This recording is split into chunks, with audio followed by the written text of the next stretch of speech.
Septième homélie de saint Jean de Chrysostome envers les Anoméens.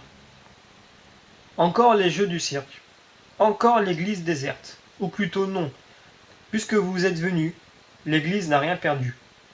Le laboureur, à la vue de sa récolte en pleine maturité, s'inquiète peu des feuilles qui tombent. C'est le sentiment que j'éprouve, car je vous regarde comme des fruits, et ces déserteurs de l'église comme des feuilles. Ils ont été emportés par le vent des plaisirs, mais la perte est médiocre, puisque vous nous restez. À la vérité, leur négligence m'attriste, mais votre assiduité me console.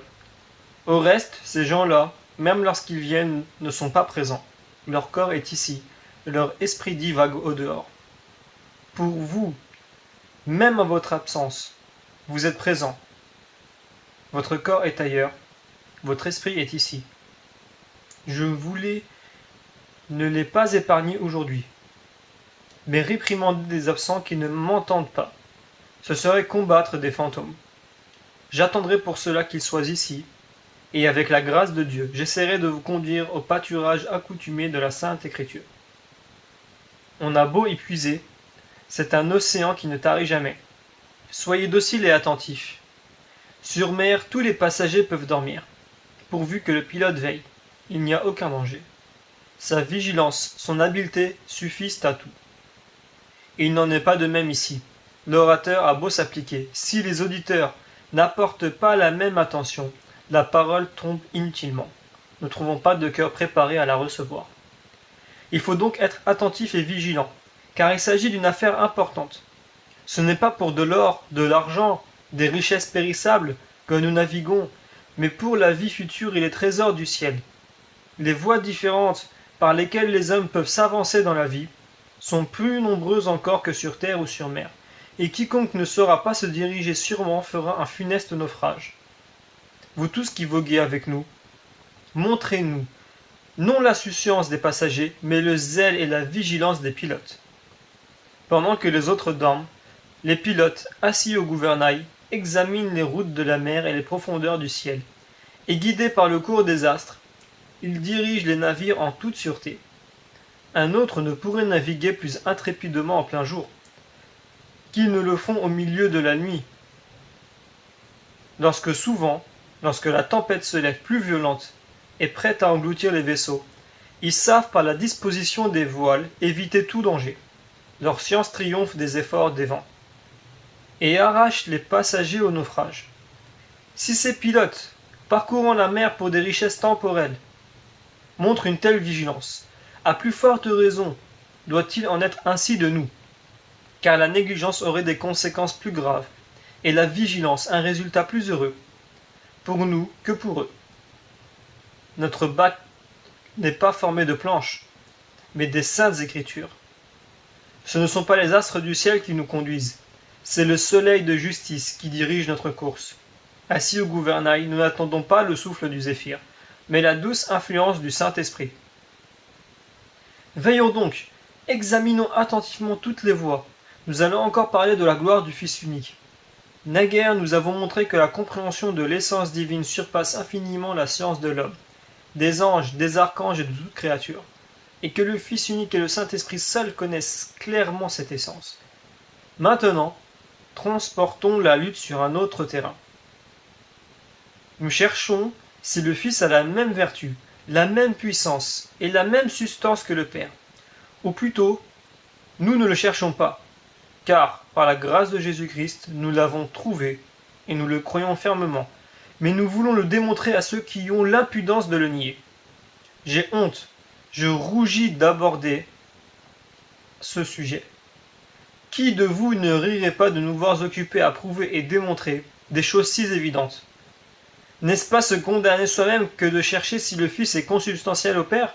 Car une telle conduite est en contradiction non seulement avec l'Écriture, mais avec l'opinion générale des hommes et la nature des choses. Que l'engendré soit de la même substance que l'engendrant, cela se voit non seulement pour les hommes, mais pour les animaux, pour les arbres même.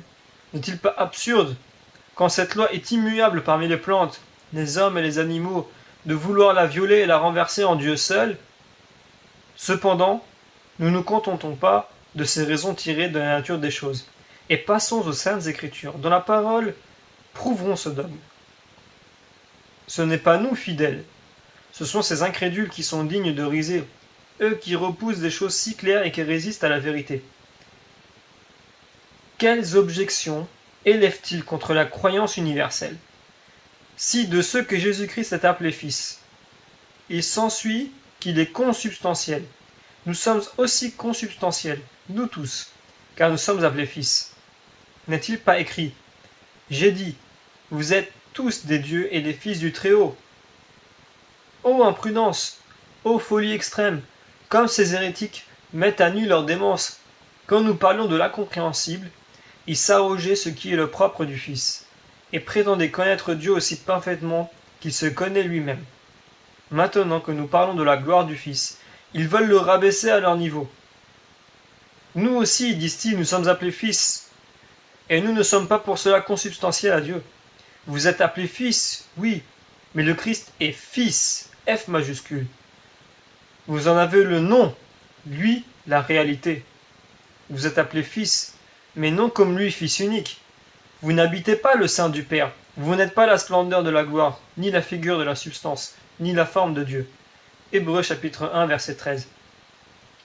Si notre premier raisonnement ne suffit pas, laissez-vous du moins persuader par le passage de l'Écriture, qui prouve la noble origine de notre Sauveur. Dans les textes suivants, Jésus-Christ montre qu'il ne diffère en rien du Père, quant à la substance. Celui qui me voit, voit mon Père. Jean chapitre 14, verset 9. Mon Père et moi, nous sommes un. Jean chapitre 10, verset 30. Quant à la puissance, comme le Père ressuscite les morts et leur donne la vie, ainsi le Fils vivifie qui il veut. Jean chapitre 5, verset 21. Quant au culte, afin que tous honorent le Fils, comme ils honorent le Père. Jean chapitre 5, verset 23. Quant à l'autorité du législateur, mon Père agit et moi aussi. Jean chapitre 5, verset 17. Mais laissant de côté tous ces textes, il refuse de prendre le mot Fils dans son sens propre, par la raison qu'ils sont eux-mêmes honorés de ce nom, et ils rabaissent jusqu'à eux le Fils de Dieu en s'appuyant sur ces paroles. J'ai dit, vous êtes tous des dieux et des fils du Très-Haut, puisque, à vous entendre, le Fils, malgré ce nom, n'a rien de plus que vous, et ce n'est pas vraiment Fils, il s'ensuit que le Père, malgré le nom de Dieu, n'a rien de plus que vous, puisqu'il vous a aussi communiqué ce nom. Car de la même manière que vous êtes appelés fils, vous êtes appelés Dieu. Ce nom de Dieu, bien qu'il vous soit donné, vous osez dire que ce soit une simple dénomination sans réalité, mais vous reconnaissez que le Père est vrai Dieu. De même, ainsi, craignez de vous comparer au Fils, et ne dites pas, moi aussi je suis appelé Fils. Et puisque je n'ai pas la même substance que le Père, lui non plus n'est pas consubstantiel. Car tout ce que nous avons dit ci-dessus montre qu'il est vrai Fils et qu'il a la même substance que le Père. Ces paroles, en effet, il en est la figure et la forme de Dieu. Ne prouvent-elles pas l'identité de la substance? En Dieu, il n'y a ni forme ni visage. Mais direz-vous, il y a des textes contraires. Il dit par exemple que le Fils prie le Père. S'il a la même puissance et la même essence, s'il opère tout par sa vertu, pourquoi prie-t-il? À cette objection, je veux en ajouter d'autres en vous citant divers passages où Jésus-Christ s'humilie dans son langage. Seulement, je vous ferai une observation. Nous avons beaucoup d'excellentes raisons qui expliqueront les passages de l'Écriture où Jésus-Christ semble humilié. Au contraire, pour rendre raison de ceux où il est exalté, vous ne trouverez qu'une seule explication que j'ai déjà exposée. C'est qu'il veut nous montrer sa noble origine. Comprenez-moi bien. Les textes que vous nous citerez, nous pouvons les interpréter dans le sens de notre croyance. Ceux que nous vous apporterons, aucune interprétation ne les fera cadrer avec vos erreurs. En sorte que si vous persistez à entendre vos textes, comme vous faites, vous devrez aboutir à la conséquence absurde qu'il y a contradiction dans l'Écriture.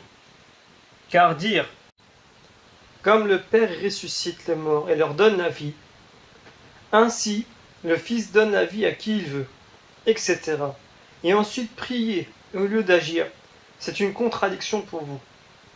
Pour que toute difficulté disparaisse, pour vous comme pour nous, il vous faut pénétrer avec non les raisons pour lesquelles Jésus-Christ est quelquefois humilié dans le langage de l'Écriture. Quelles sont donc ces raisons? La première et la principale, c'est qu'il a revêtu notre chair.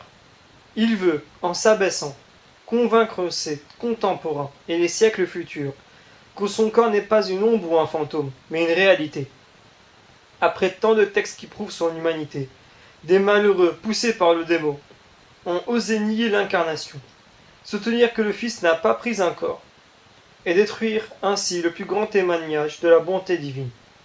Que serait-ce donc si Jésus-Christ n'avait pas employé ce langage humble? Qui aurait évité cet abîme? N'entendez-vous pas nier l'incarnation par Marcion, Manès, Valentin et beaucoup d'autres?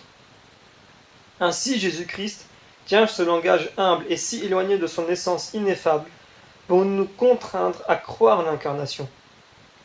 Car le démon s'est efforcé de détruire cette foi parmi les hommes, sachant bien que s'ils y réussissaient, c'était en fait de tout le reste. Une autre raison, c'est la faiblesse des auditeurs de Jésus-Christ, qui, le voyant et l'entendant pour la première fois, ne pouvaient comprendre la sublimité de sa doctrine. Ce que j'avance n'est pas une simple conjecture. Je veux vous le prouver par les Écritures.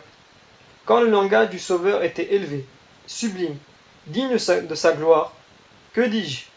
Élevé, sublime et digne de sa gloire? Quand il dépassait quelque peu la portée de l'intelligence humaine, ils étaient troublés, scandalisés. Quand au contraire Jésus-Christ parlait simplement comme homme, ils accouraient pour l'entendre. Où en est la preuve? Dans Saint Jean surtout, il leur dit: Abraham votre père a souhaité mon jour. Il l'a vu et s'en est réjoui. Jean chapitre 8 verset 56. Ils répondent: Vous n'avez pas encore 40 ans et vous avez vu Abraham. Ils le regardent donc comme un homme. Jésus-Christ reprend: Avant qu'Abraham fût, je suis. Et les Juifs prennent des pierres pour les lui jeter. Une autre fois, après avoir longtemps parlé des mystères, il ajoute: Le pain que je donnerai pour la vue du monde, c'est ma chair. Et ils répondent: Ce discours est dur, qui peut l'entendre? Et plusieurs de ses disciples l'abandonnèrent et ne le suivirent plus. Jean chapitre 8 verset 52. Que faire? Toujours parler un langage relevé au risque d'éloigner et de rebuter les âmes qu'il voulait gagner à sa doctrine? Ce ne serait pas le fait de la miséricorde divine. Jésus-Christ avait dit: Celui qui écoute ma parole ne mourra jamais. Et il s'écrit: N'avons-nous pas bien dit que vous êtes possédés du démon? Abraham est mort, les prophètes sont morts, et vous dites: Celui qui écoute ma parole ne mourra jamais. Qu'y a-t-il d'étonnant qu'il en fût ainsi de la foule, quand ils en étaient de même les chefs? L'un d'eux, Nicodème, vint avec d'excellentes dispositions trouver Jésus-Christ et lui dit: Maître, nous savons que vous êtes venu de Dieu. Jean chapitre 3 verset 2. Cependant, son intelligence trop faible ne put comprendre la doctrine du baptême, car après ces paroles de Jésus-Christ, quiconque ne renaît de l'eau et de l'esprit ne peut voir le royaume de Dieu. Il tombe dans le doute et dit: Comment un homme déjà vieux peut-il naître? Peut-il rentrer dans le sein de sa mère une seconde fois pour naître de nouveau? Que répond Jésus-Christ? Si vous ne me croyez pas quand je vous parle des choses de la terre, comment me croirez-vous quand je vous parlerai des choses du ciel? Plus tard, au temps de sa passion, après avoir fait des milliers de miracles, après avoir clairement manifesté sa puissance, il dit: Vous verrez le Fils de l'homme venant sur les nuées. Matthieu chapitre 26 verset 64. Et à ces mots, le grand prêtre indigné déchire ses vêtements. Comment parler à ces hommes qui repoussent tout langage relevé? Il ne faut donc pas s'étonner qu'à des auditeurs si faibles et si rampants, le Christ n'ait rien dit de grand, rien de sublime sur lui-même. Ce qui précède vous montre assez pourquoi Jésus-Christ parle de lui avec tant de modestie. Je veux encore vous en donner une autre raison. Quand le langage de Jésus-Christ est plus relevé, les Juifs se scandalisent, se troublent, se retirent, insultent et s'enfuient. Si au contraire il est simple et commun, ils accourent et en écoutent avec attention.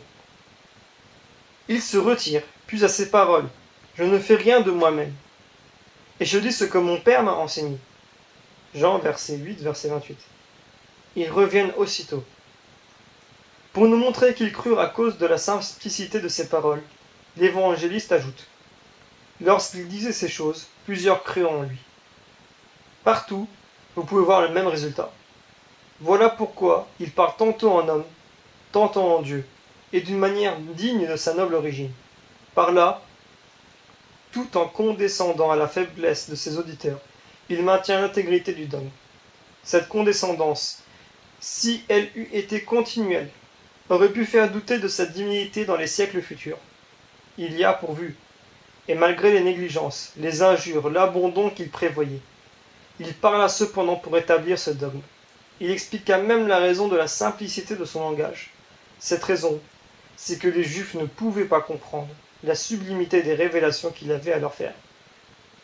Pourquoi prêcher ces vérités sublimes à des hommes qui ne voulaient ni écouter ni comprendre, s'il n'eût voulu, par cette prédication inutile aux Juifs, nous instruire, nous et ceux qui viendront après nous, nous donner une juste idée de lui-même, et nous indiquer qu'il s'est abaissé dans son langage, parce que les Juifs ne pouvaient le comprendre. Quand donc vous lisez l'Évangile, songez que Jésus-Christ proportionne son langage, non à sa propre essence, mais à la faible intelligence de ses auditeurs. Vous voulez une troisième raison ? Ce n'est pas seulement à cause de son incarnation et de la faiblesse des auditeurs qu'il parle quelquefois de lui-même avec une grande modestie. C'est encore pour nous enseigner l'humilité. Telle est la troisième raison des abaissements de Jésus-Christ. Il nous prêche cette vertu par ses discours et par ses œuvres. Il est modeste en parole et en action. Apprenez, dit-il, que je suis doux et humble de cœur. Matthieu chapitre 11, verset 29. Et ailleurs, le Fils de l'homme n'est pas venu pour être servi, mais pour servir. Matthieu chapitre 20, verset 28. Il voulait par ses paroles et ses actions nous enseigner à être humbles, à ne jamais rechercher les premières places, mais à nous contenter des dernières. Il avait de nombreux motifs de tenir un pareil langage. Il y a une quatrième raison, qui n'est pas la moins forte. La voici. Les rapports intimes des personnes divines auraient pu faire supposer qu'il n'y en ait qu'une. Il a voulu prévenir cette erreur, où, malgré cette précaution, plusieurs sont tombés. Ainsi, Sabellius l'Africain, à cause de ces paroles, mon Père et moi nous sommes un, Jean chapitre 10, verset 30. Celui qui me voit, voit mon Père. Jean chapitre 14, verset 9. Parole qui indique l'égalité du Fils avec le Père.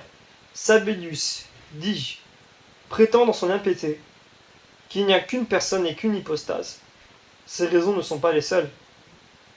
C'était encore pour qu'on ne le crût pas, la substance première et inengendrée, ou plus grand que le Père.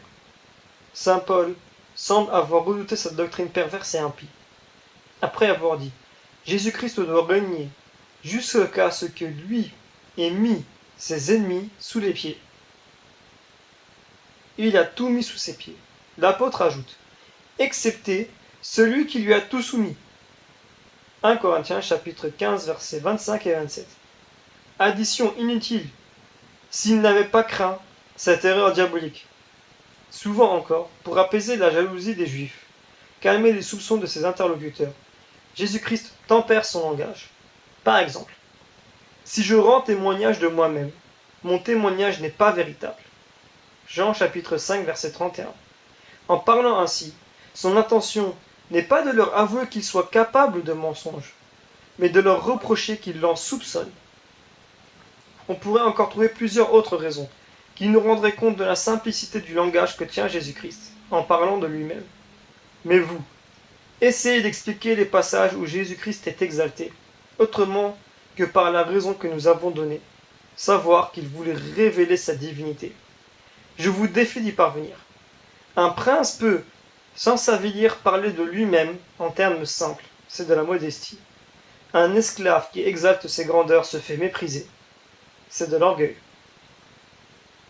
Pourquoi Nous louons tout le prince qui s'humilie, et personne ne loue l'esclave qui se vante. Si donc le Fils était bien inférieur au Père, comme vous le dites, il ne devrait pas dans ses paroles se donner comme l'égal du Père, ce serait de la jactance. Mais qu'étant égal au Père, il s'abaisse et s'humilie, personne ne peut l'en blâmer. Cela fait son éloge, et c'est le plus beau spectacle et le plus instructif à proposer aux hommes. Entrons plus avant dans la question. Et vous verrez que nous ne sommes pas en contradiction avec l'Écriture. Examinons la première raison, et montrons comment, à cause de son incarnation, il tient un langage au-dessous de son essence divine. Étudions, si vous le voulez, la prière qu'il adresse à son Père. Suivez attentivement. Je veux reprendre d'un peu plus haut. Jésus-Christ avait achevé la scène dans cette nuit sainte, où il devait être livré. Je l'appelle sainte, parce que d'elle découlent tous les biens qui inondent la terre. Le traître était avec les 11 disciples, et pendant le repas, Jésus-Christ dit, « Un de vous me trahira. » Matthieu chapitre 26, verset 21. Souvenez-vous de ces paroles.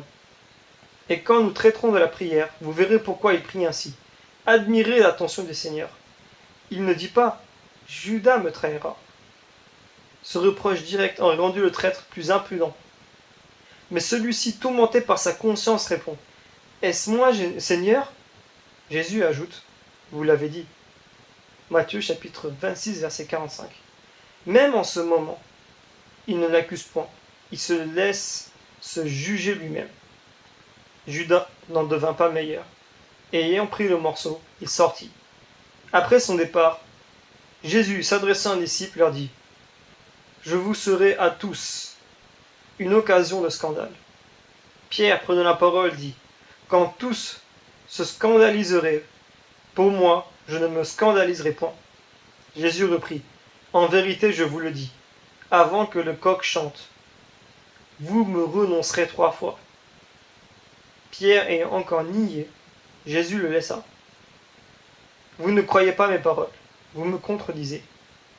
Les actions vous apprendront qu'il ne faut pas contredire le Seigneur. Souvenez-vous encore de ces paroles. Elles nous serviront quand nous expliquerons la prière. Il indique le traître. Il annonce la fuite de ses disciples et sa mort. Je frapperai le berger, et les brebis seront dispersées. Il prédit qui le reniera, quand et combien de fois, et le tout avec exactitude. Après tout cela, après avoir assez montré qu'il connaissait l'avenir, il va au jardin des Oliviers et prie. Les hérétiques prétendent qu'il prie comme Dieu. Nous disons qu'il prie comme un homme. Jugez vous-même. Mes frères, et par la gloire du Fils unique, prononcez sans prévention. Je plaide devant mes amis, toutefois je vous en prie, que votre jugement soit impartial, sans égard pour moi, sans haine contre eux, à n'examiner la chose qu'en elle-même. Il est évident que ce n'est pas comme Dieu qu'il prie, car Dieu ne prie pas, il est adoré, il reçoit nos prières, il n'en fait point. Mais à cause de leur impudence, je veux, par les paroles de cette prière, vous montrer que Jésus-Christ prie comme homme, comme revêtu de notre chair. Quand Jésus s'humilie dans son langage, son humilité est si profonde que les plus téméraires sont forcés de convenir que son langage est bien au-dessous de son essence ineffable et infinie. Examinons cette prière. Mon Père, s'il est possible que ce calice s'éloigne de moi, cependant, non comme je veux, mais comme vous voulez. Ici, posons une question aux Anoméens. Ignore-t-il s'il est possible ou non d'éviter ce calice, celui qui vient de dire pendant la scène « Un de vous me trahira » Il est écrit « Je frapperai le pasteur et les brebis seront dispersées. Je vous serai à tous une occasion de scandale, et en s'adressant à Pierre, vous me renierez 3 fois. L'ignore-t-il, dites-moi? Qui oserait le soutenir?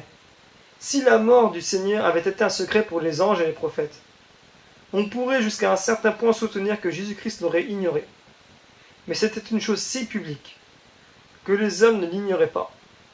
Ils en avaient une connaissance exacte. Ils savaient que Jésus-Christ devait mourir, et mourir sur la croix, bien des années auparavant. David, parlant au nom du Messie, disait « Ils ont transpercé mes mains et mes pieds ». Psaume chapitre 21, verset 17. Remarquez qu'il emploie le passé pour le futur. Il nous montre par là que sa prophétie se réalisera aussi certainement que s'est réalisé un événement déjà passé. Isaïe annonçait la même chose, comme une brebis qu'on va égorger, comme un agneau muet devant celui qui le tond. Isaïe chapitre 53 verset 7. Jean en voyant l'agneau disait, voici l'agneau de Dieu qui ôte les péchés du monde. Jean chapitre 21 verset 29. C'est-à-dire, celui qui a été prédit. Et voyez, il ne l'appelle pas simplement agneau, mais agneau de Dieu. En s'exprimant ainsi, il veut le distinguer d'un autre agneau, l'agneau des Juifs. Celui-ci était offert pour une nation seulement. Celui-là est offert pour toute la terre. Le sang de l'un guérissait les plaies corporelles des Juifs seuls. Le sang de l'autre purifie le monde entier. L'agneau des Juifs n'opérait pas ses effets par sa propre puissance, mais c'est comme figure de l'agneau de Dieu qu'il avait cette vertu. Où sont donc ceux qui disent « Jésus-Christ est appelé Fils et nous aussi » et qui, à cause de cette communauté de noms, le rabaissent à notre niveau? Voici deux agneaux. Ils ont un même nom. La distance entre eux est infinie. Ici, malgré ce nom commun à tous deux, vous ne supposez aucune parité. De même, malgré le nom de Fils, ne rabaissez donc pas jusqu'à vous le Fils unique. Mais pourquoi tant discuter sur des choses évidentes? Si Jésus-Christ prie comme Dieu, il y a en lui opposition, lutte et contradiction. Il dit ici, « Mon Père, s'il est possible que ce calice s'éloigne de moi. » Il hésite, il repousse la passion. Ailleurs, ayant annoncé que le Fils de l'homme serait trahi, flagellé. Et Pierre s'étant écrié, « À Dieu ne plaise que cela ne vous arrive pas. » Il le réprimande fortement en ces termes, « Retirez-vous de moi, Satan. » Vous n'êtes un sujet de scandale parce que vous ne dégoûtez pas les choses de Dieu. Vous ne goûtez pas les choses de Dieu, mais celles des hommes. Matthieu, chapitre 16, verset 22. Il venait de le louer et de le féliciter, et il l'appelle Satan. Ce n'est pas pour l'outrager. Il veut montrer par ce reproche. Non que telle fût la pensée de Pierre, mais que son langage était si étrange, que quiconque parlerait ainsi, fût-ce même Pierre, mériterait d'être appelé Satan. Ailleurs, il dit, « J'ai désiré avec ardeur de manger cette Pâque avec vous. » Luc chapitre 22, verset 15. Pourquoi dit-il cette Pâque? Il avait déjà célébré cette fête avec eux. Pourquoi donc désire-t-il cette Pâque plus qu'une autre? Parce qu'après, c'était la croix. Et encore, mon Père, glorifiez votre Fils afin que votre Fils vous glorifie. Jean chapitre 17, verset 1. Dans beaucoup d'autres passages, il prédit sa passion et la désire. C'est pour cela qu'il est venu. Pourquoi, dit-il donc, s'il est possible? Il nous montre la faiblesse de la nature humaine, qui ne voulait pas quitter la vie présente, qui hésitait et tergiversait à cause de l'amour que Dieu, dès l'origine, lui avait donné pour cette vie. Après de telles paroles, quelques-uns osent dire que le Fils ne s'est pas incarné. Sans ces témoignages, que dirait-il donc? Ici, il parle comme Dieu et il désire sa passion. Là, comme homme, il la fuit et la repousse. Il acceptait volontiers la passion, puisqu'il dit « J'ai le pouvoir de quitter la vie, et j'ai le pouvoir de la reprendre. Personne ne me la ravire. C'est de moi-même que je la quitte. » Jean chapitre 10, verset 18. Comment dit-il donc? Non comme je veux, mais comme vous voulez. Il n'y a rien d'étonnant qu'avant sa mort, il ait mis tant de soin à prouver la vérité de sa chair, lui qui, après sa résurrection, voyant l'incrédulité de son disciple, n'hésite pas à lui montrer ses blessures, les marques des clous, et à lui faire toucher ses cicatrices, en disant « Regardez et voyez, un esprit n'a ni chair ni os. » Luc, chapitre 24, verset 39. Voilà pourquoi il n'a pas voulu apparaître dès l'origine à l'état d'homme fait. Mais il est conçu, il n'y est, il est allaité, et il reste sur la terre tout le temps nécessaire pour attester son humanité. C'est souvent les anges et Dieu lui-même se sont montrés sous une forme humaine. Il n'avait pas un corps véritable, ce n'était qu'une apparence. Pour distinguer son avènement de ses apparitions et pour montrer qu'il était vraiment incarné, il est conçu, enfanté, nourri, couché dans une crèche, non en secret, mais dans une hôtellerie, devant une grande multitude, de sorte que sa naissance peut être connue de tous. Aussi, les prophètes annoncent-ils non seulement qu'il est homme, mais aussi qu'il est conçu, mis au monde et nourri comme les autres enfants. Isaïe s'écrit: Voici qu'une vierge concevra et enfantera un fils, et on l'appellera Emmanuel. Il mangera le beurre et le miel. Isaïe chapitre 7, verset 14. Un petit enfant nous est né, un fils nous est donné. Isaïe chapitre 9, verset 6. Voyez comment ils ont prédit son enfance. Interrogez l'hérétique. Est-ce Dieu qui craint, qui tremble, qui hésite, qui est plongé dans la tristesse? S'il répond oui, retirez-vous, mettez-le au rang, ou plutôt au-dessous du diable, car celui qui n'a pas osé le dire. S'il répond que tout cela ne peut convenir à Dieu, concluez. Donc Jésus-Christ ne prie pas comme Dieu. Si c'était là les paroles de Dieu, il en résulterait encore une autre absurdité. En effet, ces paroles montrent non seulement l'angoisse de l'âme, mais l'apparition de deux volontés, celle du Père et celle du Fils. Ce texte, non comme je veux, mais comme vous voulez. Ce texte, dis-je, le prouve. Les hérétiques ne l'admettent pas. Et quand, pour prouver la puissance, nous citons le passage « Mon Père et moi, nous sommes un », Jean chapitre 10, verset 30, ils prétendent qu'il s'agit de la volonté et disent que le Père et le Fils n'ont qu'une volonté. Si le Père et le Fils n'ont qu'une volonté, comment Jésus-Christ dit-il « Non comme je veux, mais comme vous voulez ». En effet, s'il parle comme Dieu, il y a contradiction, et il en résulte une foule d'absurdités. S'il parle comme homme, son langage se conçoit, et l'on ne peut rien y objecter. Car que la chair repousse la mort, il n'y a rien de surprenant, c'est naturel. Or, Jésus-Christ a pris toute notre nature, excepté le péché, et il l'a prise complètement, afin de fermer la bouche aux hérétiques. Par ces paroles, s'il est possible que ce calice s'éloigne de moi, non comme je veux, mais comme vous voulez, il montre qu'il a vraiment revêtu notre chair, qui a horreur de la mort. Car il est de la chair de craindre la mort, de trembler et d'être dans les angoisses. Tantôt Jésus-Christ la laisse abandonner à elle-même, afin qu'en montrant sa faiblesse il atteste sa nature. Tantôt il la voile pour prouver qu'il n'est pas seulement homme. On aurait cru à son humanité, s'il l'avait toujours montrée, et s'il avait toujours accompli des œuvres divines, on aurait douté de l'incarnation. Voilà pourquoi, dans ses paroles et ses actes, il mêle le divin et l'humain. De la sorte, il ôte tout prétexte à la folie de Paul, de Samosate, et à la démence de Marcion et de Manès. Voilà pourquoi encore il prédit l'avenir comme Dieu, et le redoute comme homme. Je voudrais vous exposer les autres raisons, et vous montrer, par les faits même, que la prière du Sauveur, ici preuve de son humanité, sert ailleurs à soutenir la faiblesse des auditeurs.